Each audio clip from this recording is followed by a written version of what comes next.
Hello subscribers, welcome to this round subscription video. I'm here with Magnus, sous chef at our Torhallene location. Yeah. And also, well, after we're actually airing this video, you will have competed in the Danish Brewers Cup Championship. Yes. Exciting. Yeah, Do you feel ready for it? Looking forward to a couple more days, but I will be ready. Cool. Well, we'll see how it goes. We'll know by the time this is out. Yep. And you've agreed to come and brew some coffee for me, basically, for us. Especially for me. Exactly, so what a pleasure. And the two coffees we have this time is from two different origins, from Colombia and from Kenya. We're going to dive a little bit more into them, but first let's brew some coffee. Yep. Right, man, so first up, rinsing the filters. Yeah. Have you ever tested that, or did you test that as part of your brewers? I have not tested it being part of my brewer's presentation, but I've tested it previously. Yeah.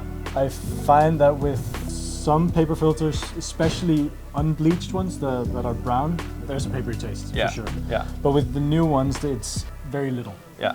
But you still always do it just to make sure there's no papery residue taste. Yeah. Also just to set the filter paper. Yeah. So it stays in place. Yeah, and that's for me is a big part, especially when you're using like flat bottom Kalita style filters. It's like you can on glass brewers, for example, you can really get them to like they feel glued to the side, so you can really hold them, and then with using very little water, you can get them like exactly where you want them. Yeah.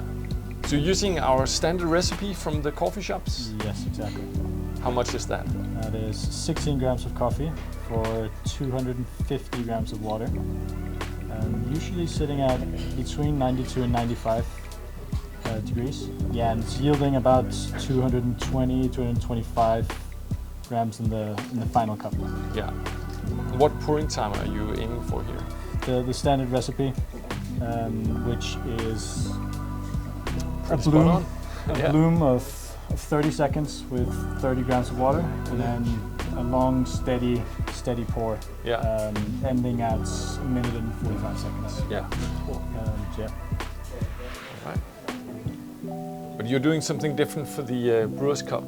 Yes. Yeah. Yes. I'm using these ones. Yeah. The brewer I use at home, which I've been using for a little while. Yeah. And I quite like it. Yeah.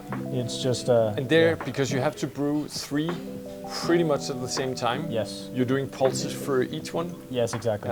Yeah. I'm doing 3 pulses of different sizes, but basically a 50 gram bloom, and then 110 and 80 grams afterwards. So these two coffees, if people are gonna brew them at home, would you change anything between in the recipe or water temperature, or I see you also have the minerals to add to the water. Would you change anything for these two coffees? Generally, I would, for Kenyan coffees and African coffees, I would tend to go slightly coarser on the grind size compared to a Colombian. That's very precisely poured. Thank you. Yeah, it's really good. Yeah. While that one runs through, let's pour a little bit of the Edilfonso. Have a taste of that. And that's actually a farm that I visited only once. I mean, we have, as a company, been there every single year since we started working with him many years ago. And Edilfonso's name is on, but Maribel, his wife, is also a big part of it. And it's a wheeler coffee from Colombia. This is actually a single variety from them. This is the Pink Bourbon, which is not a Bourbon, which is interesting. So Pink Bourbon came around not that many years ago. You had a yellow and red Bourbon. The Pink Bourbon looks like a Bourbon tree, but then later, once the DNA analysis and found out this is an old heirloom Ethiopian variety that is not even linked to Bourbon. But now the name is out there, so nobody's gonna bother to try and change it. Yeah, for me it's like that, like a lot of the classic wheeler kind of baseline, nice chocolatey, caramelly sweetness. Really good balance, very, very clean. I mean, it's a really nice balanced. Exactly, nothing sticks out, nothing points. It's just super good, nice. Good morning coffee. Yeah, exactly. Something you could drink every day. And I think you can brew this like we did here, relatively light, like not trying to push too much out of it. You'll have that florality. Yep. You could also go finer. You can try to extract more, and I think you'll get more that chocolatey, caramelly thing going. Yeah. but you sacrifice a little of the florality, I think. Yes. Yeah. It's a relatively small farm. I think when I was there, they had about 8,000 trees. They probably have more now and planting out. At that time, they were actually picking most of the coffees themselves. They would only hire in like a couple of pickers to help during the most busy season. And they have pretty much like year-round, they can actually go and pick. They have flowering happening sporadically throughout the year, but they do have a 2-month period where majority is picked, and that's when they hire in help. Oh, that's interesting. Yeah. So espresso subscribers also getting this as espresso. Is there anything you'd think tasting this that you would focus on dialing this in for espresso? Maybe go a little bit coarser, so you still have some of those florals. That is one of the things that I love about coffees, and the reason I really love Ethiopians is those really aromatic and floral notes. Yeah. So personally, I would try and keep it on the coarser side, but again, you could also, if you prefer the more chocolatey and well-rounded and balanced, you could definitely also push it a little bit finer and still get that kind of profile. Yeah, exactly, because I think it's a coffee that can actually do both. Yeah. You can have that kind of classic 1-to-2 ratio, kind of classic times, get something nice out, but you could really also play with the florality of this and do, as you say, go a lot coarser, try to have a bigger output, like a higher yield. Yes. Shorter times, and just play around. See if you like that florality coming out, or you think that it's just going to get a little too watery. Yeah. Nothing wrong, nothing right here. Well, that is definitely something you have to experiment with. Yeah, yeah. Good old Kieni from Kenya. Yeah. I mean, I can talk about this coffee for hours, but I think I'll try to keep it short. Maybe start with how it tastes. Yeah. Skål. Skål. Good brew. I think you know what you're doing. I've done it before. How would you describe the flavor of this? I think well, to be honest, it's one of my favorites, and it's been for the last while. But usually the flavors are super fruity. Yeah. Tons of fruit, dark berries for me. Especially dark berries. Yeah. Sometimes when it cools a little bit more, there's a bit of gooseberry as well. Yeah, yeah. And just hints of very subtle florals, which I again really love. Yeah. I think it's a great coffee. Yeah, and what I like about it is that it's this combination of this like high acidity, lots of citric acid, but it has so much sweetness as well to balance it. And there's a vanilla thing going on in it as well that's like making it feel extra sweet somehow.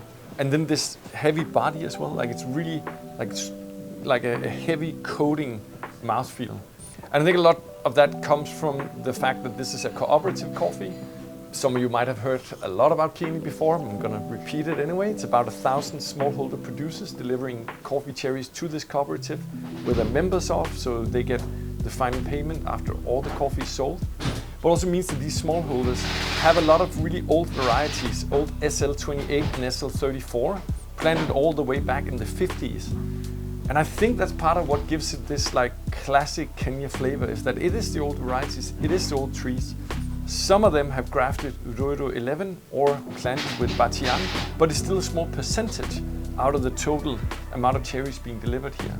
And then they do a great job at Kieni, at the mill, in sort of cherry selection. Like they're very picky with only ripe cherries being delivered. They know how to depulp and adjust and micro-adjust the depulper, so they only get like the high quality beans through into the fermentation tank, where they really carefully monitor the fermentation happening overnight, maybe a second fermentation the next day, and then thoroughly washing it in the channels before soaking and drying. So it's a really advanced process, and compared to Edilfonso that actually does a lot of the same, but he depulps. It's also a washed coffee, so he depulps, puts it into fermentation tank. I think their fermentation runs a little bit longer because it's quite cold where they're at. And then he also just does a regular wash. He doesn't do a second fermentation or an intermediate wash as Kieni sometimes do. He also, as far as I remember, don't soak the coffee before drying. And I do remember that at Edilfonso's farm, one of the things they talked about that they really focused heavily on fixing the last 10 years, I would say, is their drying. He said because of global heating, climate change, what they had experienced was that the sun drying had become really harsh. So that's why they're shade drying everything now. It is as if over the last 20 years of development, the sun has just increased in how harsh it is in terms of drying. And if they dry too fast, you end up with woody flavors instead of these florals coming out. Yeah. Thanks for brewing, and of course. Good luck for the competition. Thank you very much. We're going to root for you on Saturday. Yeah. And thank you guys for watching.